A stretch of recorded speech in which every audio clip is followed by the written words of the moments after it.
Buat apa ada perhelatan Pilpres kalau juri ikut bermain dan pemenangnya sudah bisa ditebak? Presiden Jokowi telah terbuka berterus terang ikut cawe-cawe dengan urusan Capres. Sebelumnya Jokowi membantah kalau dirinya ikut terlibat dalam wacana penundaan pemilu. Jokowi 3 periode, mentersangkakan Anies dalam Formula E hingga membegal Partai Demokrat, dan terakhir terus terang mengaku ikutan cawe-cawe urusan Pilpres. Masyarakat bisa menyimpulkan, tindakan Jokowi yang sangat sadis kepada lawan politiknya untuk menghalangi agar Anies tidak bisa maju sebagai Capres, dengan cukup 2 pasangan calon presiden, sehingga presiden berikutnya adalah atas restu dan pilihannya. Kalau pemimpin punya pola pikir yang serakah itu, mending undang-undang saja dirubah daripada habisin uang negara dan hasilnya juga jagonya yang menang. Karena mana mungkin wasit ikut bertanding, terus kalah.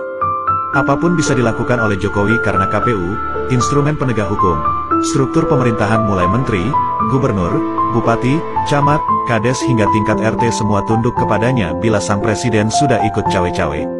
Tapi, mungkin Jokowi lupa kalau Indonesia yang dia pimpin selama 2 periode adalah negara demokrasi bukan negara monarki apalagi otoriter. Mahal harganya kalau reformasi yang mengorbankan ratusan nyawa anak bangsa ditenggelamkan oleh pemimpin sipil yang berjiwa diktator, yang menganggap apa yang dilakukannya sudah sesuai dengan undang-undang dan bila terjadi pemakzulan mayoritas parpol sudah ada pada genggamannya. Padahal dari data yang beredar di media, perbandingan hasil rapor ekonomi Jokowi dengan SBY, ternyata nilai rapor Jokowi jauh di bawah SBY. Perbedaan yang menyolok terutama masalah hutang dan infrastruktur. Di zaman pemerintahan SBY berhasil menekan hutang pemerintah sebesar 2.700 triliun dari sisa hutang era sebelumnya sampai akhir masa jabatan tahun 2014. Rezim Jokowi selama 9 tahun menjabat, berhasil mengumpulkan hutang negara sebesar 5.300-an triliun, hingga hutang negara mencapai 8.000-an triliun. Sementara pemerintahan SBY mengutamakan pembangunan sarana dan jalan umum tanpa berbayar, dan rezim Jokowi lebih mengutamakan jalan tol berbayar.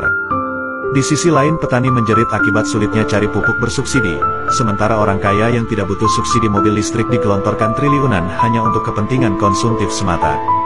Bukankah Indonesia negara agraris yang butuh subsidi pertanian secara intensif agar kedaulatan pangan tetap terjaga, bukan negara lain yang kau bikin kaya atas kebijakan impor?